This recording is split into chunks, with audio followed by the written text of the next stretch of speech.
भारत के अंतिम छोर पे आप सबका स्वागत है, जहां धरती रुकती है और तीन समंदर आपस में मिलते हैं। यहां खड़ा है विवेकानंद रॉक मेमोरियल, तिरुवल्लुर की प्रतिमा और देवी कन्याकुमारी का आशीर्वाद। देखेंगे दिशा ज्ञान का अद्भुत संगम और चलेंगे रोमांचक कांच के पुल पर, एक यात्रा जहां आस्था मिलती है प्रकृति से। नमस्कार। नमस्कार। जय जगन्नाथ। जय जगन्नाथ। भारत के मानचित्र को यदि ध्यान से देखें तो उसके दक्षिण छोर पर एक नुकीला तीर सा भाग समुद्र की गोद में समाया हुआ है। यही कन्याकुमारी है, जहां अरब सागर, बंगाल की खाड़ी और हिंद महासागर, तीनों अनंत महासागर आकर एक दूसरे से गले मिलते हैं। लहरें जब टकरा कर लौटती हैं तो लगता है जैसे सागर स्वयं भी इस मिलन का गीत गा रहा हो। सुबह का दृश्य यहाँ अनोखा होता है।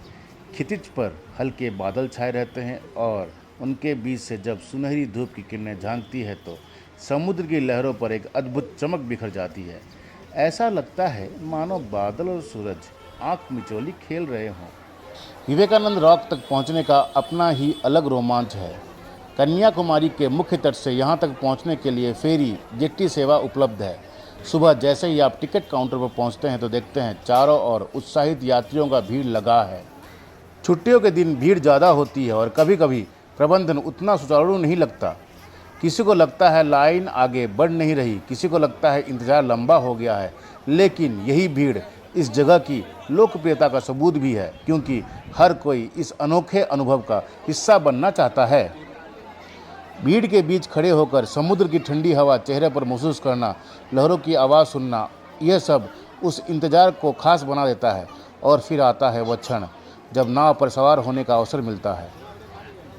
आज भले ही हम लोगों को प्रतीक्षा करनी पड़ी, लेकिन हम आशा करते हैं कि आने वाले समय में यहाँ की व्यवस्था और भी सहज और सुविधाजनक होगी। और फिर आता है वह क्षण जब नाव पर सवार होने का अवसर मिलता है। जैसे ही फेरी समुद्र में आगे बढ़ती है, हल्के बादलों से ढका आसमान, उछलती लहरें एक अद्भुत दृश्य रच देती है। लहरों की थपकियाँ, नाव का हिलना डुलना और दूर से दिखाई देता विवेकानंद रॉक और तिरुवल्लुर की प्रतिमा यात्रा को उत्साह और श्रद्धा से भर देती है। यह केवल एक छोटी सी समुद्री यात्रा नहीं, बल्कि समुद्र के साथ एक संवाद है, जहां हर लहर मानो आपको रॉक स्मारक की ओर बुला रही हो। कन्याकुमारी और विवेकानंद रॉक का इतिहास। कन्याकुमारी का नाम देवी पार्वती के कन्या रूप से जुड़ा है। मान्यता है कि यहाँ उन्होंने भगवान शिव से विवाह की प्रतीक्षा में कठोर तपस्या की थी। समुद्र किनारे स्थित यह भूमि इसलिए सदियों से भक्ति और साधना का पवित्र धरती मानी जाती है। यहीं पर समुद्र के बीच एक चट्टान पर दिसंबर 1892 में स्वामी विवेकानंद ने 3 दिनों तक गहन ध्यान साधना की। कहा जाता है कि उन्हें इसी ध्यान में भारत का भविष्य और उसके पुनरुत्थान की प्रेरणा मिली। हिंदू परंपरा में यह चट्टान आज भी श्रीपाद परे कहलाती है। यहाँ पर यह मान्यता है कि देवी के चरणों के निशान यहाँ पर है। इस प्रकार कन्याकुमारी केवल भौगोलिक छोर नहीं, बल्कि आध्यात्मिक यात्रा का भी प्रारंभिक बिंदु है, जहाँ समुद्र, साधना और संस्कृति एक साथ मिलती है। कन्याकुमारी में हाल ही में जुड़े एक अद्भुत आधुनिक कड़ी है ग्लास ब्रिज। यह पुल भारत में अपनी तरह का पहला समुद्र के ऊपर बना कांच का पैदल मार्ग है। 30 दिसंबर 2024 को तिरुवल्लुर प्रतिमा की सिल्वर जुबली के अवसर पर इसका उद्घाटन हुआ। यह पुल लगभग 77 मीटर लंबा है और 10 मीटर चौड़ा है। मजबूत स्टील संरचना पर 2.5 मीटर मोटे विशेष सुदृढ़ कांच के पैनल लगाए गए हैं। समुद्र की नमकीन हवा और जंग से बचने के लिए पूरी संरचना पर विशेष कोटिंग की गई है। लहरों के लगभग 7 मीटर ऊपर और आर्च की ऊंचाई लगभग 11 मीटर तक जाती है। लागत की बात करें तो बनाने में लगभग 37 करोड़ खर्चा हुआ है। निर्माण के दौरान 101 मॉड्यूलर खंड अलग अलग हिस्सों से लाया गया और समुद्र में खड़ी क्रेन से जोड़ा गया। यह इंजीनियरिंग की ऐसी मिसाल है जहां साहस और तकनीक दोनों का संगम दिखता है। लेकिन तकनीक से भी ज़्यादा बड़ी बात है अनुभव। जब आप इस पुल पर कदम रखते हैं तो नीचे से उड़ती लहरें पारदर्शी कांच के से साफ दिखती है। ऐसा लगता है जैसे आप हवा में तैर रहे हो और समुद्र की गोद में चल रहे हो। चारों ओर फैला नीला जल, ऊपर हल्के बादल, सामने खड़े 2 महान प्रतीक विवेकानंद स्मारक और तिरुवल्लुवर प्रतिमा, ये दृश्य किसी स्वप्न जैसा प्रतीत होता है। लेकिन आंकड़ों से कहीं ज़्यादा बड़ी बात यह है कि यहाँ का अनुभव। जब आप इस पारदर्शी पुल पर कदम रखते हैं तो नीचे से आती लहरें साफ दिखती है, मानो आप हवा में तैर रहे हो। बच्चों के लिए यह अनुभव और भी रोमांचदायक होता है। कई बच्चे कांच पर लेटकर नीचे आती लहरों को देखकर खिलखिलाते हैं, तो कुछ डर और उत्साह से छोटे छोटे कदम रखते हैं, मानो हर कदम एक साहसिक खेल हो। कभी परिवार फोटो खिंचवाती है, कभी बच्चे दौड़ने की कोशिश करते हैं और तुरंत रुककर हंसी में फूट पड़ते हैं। यह दृश्य पुल को केवल इंजीनियरिंग का चमत्कार ही नहीं बल्कि परिवारों और बच्चों के लिए यादगार पल बना देती है। विवेकानंद रॉक, ग्लास ब्रिज एवं तिरुवल्लुवर स्टैचू, ये तीनों जगह बच्चों के लिए किसी एडवेंचर पार्क जैसे लगते हैं। कांच के पुल पर चलते हुए बच्चे कभी नीचे झांककर चीख पड़ते हैं तो कभी हाथ फैलाकर समुद्र की हवा का मजा लेते हैं। कुछ छोटे बच्चे डर कर माँ बाप के हाथ कसकर पकड़ लेते हैं और फिर हंसते हुए कहते हैं, देखो मैं उड़ रहा हूँ।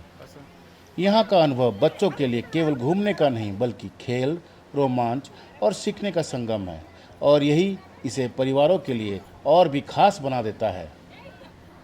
छोटे बच्चों की जिज्ञासा और उत्साह उन्हें पुल पर बने रहने के लिए मजबूर कर देते हैं। डर के बावजूद वे हंसते हुए हाथ पकड़कर आगे बढ़ते हैं, कभी हाथ छोड़कर दूर चले जाते हैं, मानो यह साहसिक खेल उनके लिए यादगार चुनौती बन गई हो। ग्लास ब्रिज पर वयस्कों के लिए यह अनुभव थोड़ा अलग है। कुछ लोग कांच के पारदर्शी तल पर चलते समय हल्का रोमांच महसूस करते हैं, लेकिन जैसे ही वे पुल के बीच पहुंच जाते हैं और चारों ओर फैला समुद्र और स्मारक देखते हैं, उनका डर उत्साह में बदल जाता है। परिवार और साथी के साथ फोटो लेने, समुद्र के विस्तृत दृश्य का आनंद लेना और दूर से विवेकानंद रॉक और तिरुवल्लुवर प्रतिमा को निहारने का सुख उन्हें पूरी तरह मंत्रमुग्ध कर देता है। कई वयस्क भी बच्चों की तरह पुल पर कुछ समय ठहर कर शांत बैठते हैं, गहरी सांस लेते हैं और समुद्र की विशालता और स्मारक का भव्यता को अनुभव करते हैं। यह संतुलन डर, रोमांच और आध्यात्मिक आनंद इस अनुभव को सभी उम्र के लोगों के लिए अस्मरणीय बना देती है।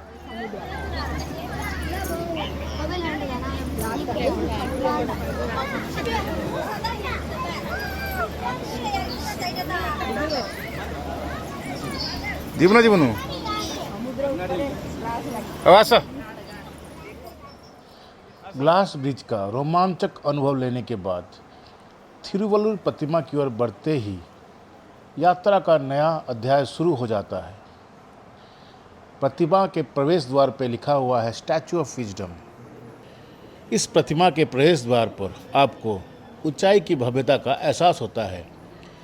यह सिर्फ पत्थर की मूर्ति नहीं बल्कि तमिल ज्ञान, साहित्य और संस्कृति की प्रतीक है। 133 फीट ऊंची यह प्रतिमा संत कवि तिरुवल्लुवर की थिरुकुरल का 133 अध्यायों का प्रतीक माना जाता है। बच्चे बड़े उत्साह से दौड़ने की कोशिश करते हैं जबकि वयस्क धीरे धीरे ऊपर बढ़ते हैं। कभी रुककर समुद्र की ठंडी हवा का आनंद लेते हैं और कभी नीचे फैले विशाल सागर को निहारते हैं। सीढ़ियों से ऊपर पहुंचकर जब आप प्रतिमा के चरणों के पास खड़े होते हैं तो सामने चारों ओर समुद्र का अद्भुत नज़ारा होता है। 3 समुद्रों, अरब सागर, बंगाल की खाड़ी और हिंद महासागर की लहरें मानो इस संत कवि को नमन कर रही हो। हल्की बादलों से ढकी धूप, समुद्र की नीली हरी छटा और हवा की ठंडक उस पल को अविस्मरणीय बना देती है। इस प्रतिमा का डिजाइन प्रसिद्ध वास्तुशिल्पी वी गणपति स्थपति ने किया। आधार मंच 11.5 मीटर ऊंचा और प्रतिमा 29 मीटर ऊंचा हिस्सा मिलाकर कुल 133 फीट की ऊंचाई बनती है। इससे समुद्र की नमकीन हवा और जंग से बचने के लिए विशेष पत्थर और रासायनिक पदार्थ का इस्तेमाल किया गया है। 2004 की सुनामी और कई भूकंप के बाद भी यह प्रतिमा बिना किसी क्षति की खड़ी रही, जो इसकी मजबूत इंजीनियरिंग और गहरी नींव का प्रमाण है। यह प्रतिमा तमिल साहित्य और दर्शन के महान कवि संत थिरुवल्लुवर को समर्पित है, जिन्होंने थिरुकुरल नामक ग्रंथ लिखा। इसमें 133 अध्याय और 1330 दोहे हैं, जो जीवन के हर पहलू, धर्म, अर्थ, काम और मोक्ष का मार्गदर्शन करते हैं। प्रतिमा की ऊंचाई 133 फीट इन्हीं 133 अध्यायों का प्रतीक है। सन 1979 में इस विचार को मूर्त रूप देने की पहल हुई और लगभग 2 दशकों की योजना, निर्माण और तकनीकी चुनौतियों के बाद 1 जनवरी 2000 को इसका उद्घाटन हुआ। श्री थिरुवल्लुर के भव्य मूर्ति से नीचे उतरते हुए मैं अब उस धरती पर हूँ जहाँ सागर की हवा हर सांस को ठंडक देती है। विशाल प्रतिमा पीछे छूट गई हैं, पर उसकी दृष्टि अब भी महसूस होती है, जैसे वह आशीर्वाद दे रही हो, आगे बढ़ो ज्ञान की राह पर। सीढ़ियों से नीचे उतरते उतरते पैर थोड़ा भारी हो गया, पर मन अब भी हल्का है। मैं अब उस अद्भुत कांच के पुल पर हूँ जहाँ नीचे लहरें नाचती हैं और ऊपर सूरज की किरणें झिलमिलाती हैं। पारदर्शी फर्श से झांकता सागर नीले और हरे रंग के परतों में एक स्वप्न जैसा प्रतीत होता है। हवा बालों को उड़ा रही है, थकान धीरे धीरे आनंद में घुलती जा रही है। लंबे समय से चलते हुए शरीर थोड़ा थका है, लेकिन मन अब भी उत्सुक है। विवेकानंद रॉक मेमोरियल को नज़दीक से देखने की चाह भीतर उमड़ती है। सागर के बीच उस चट्टान पर खड़ा हुआ स्मारक श्रद्धा और प्रेरणा दोनों का प्रतीक है। जब मैं सीढ़ियों से उतरकर पुल से चलता हुआ उसकी ओर बढ़ता हूँ तो मन में एक विचार आता है। यह वह स्थान है जहाँ ध्यान और दृढ़ निश्चय ने भारत को नई दिशा दी थी, और ये वही स्थान है जहाँ एक युवा सन्यासी ने ध्यान में लीन होकर अपने भीतर भारत का भविष्य देखा था। यह वही चट्टान है जहाँ स्वामी विवेकानंद ने 1892 यानी 1892 में 3 दिन तक गहन ध्यान किया था। यह है दिशा का केंद्र, उत्तर दक्षिण बिंदु, और यह वो विशेष स्थान है जहाँ ज़मीन पर बना है नॉर्थ साउथ डायरेक्शन पॉइंट। मन अन्यास ठहर जाता है।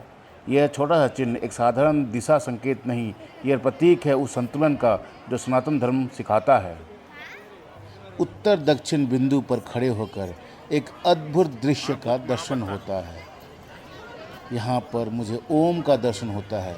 यह ओम तमिल में लिखा हुआ है। ओम जो ब्रह्मांड का प्रारंभिक ध्वनि है, जीवन, चेतना और अनंत शक्ति का प्रतीक है। आप ओम का जाप करें या ध्यान करें, ओम मन, शरीर और आत्मा को जोड़ता है और शांति, शक्ति और सत्व की अनुभूति कराती है। इसके ठीक सामने वह स्थल है जहाँ पर माता पार्वती का चरण चिन्ह पाया जाता है। यह वही जगह है जहाँ पर माता पार्वती ने शिव जी को पाने के लिए संकल्प लिया था।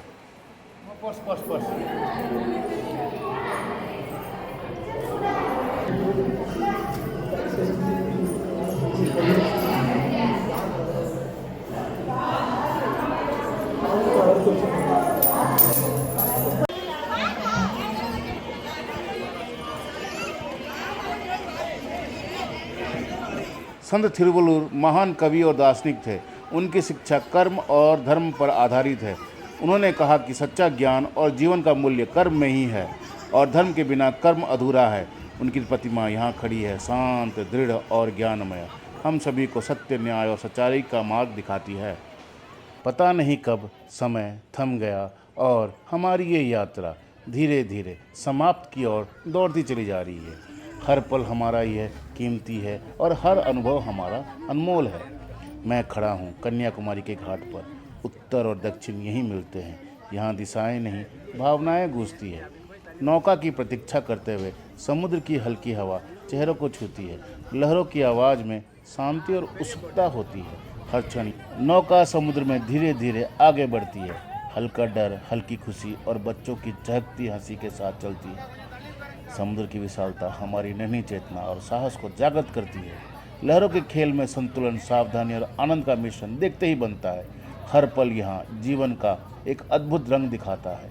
लेकिन कुछ दृश्य चिंतित करते हैं, जैसे कांच के पुल पर बैठना, न केवल बैठना बल्कि घुटनों के बल बैठना, और तिरुवल्लुर के मूर्ति के आसपास भोजन करना और कचरा फेंकना।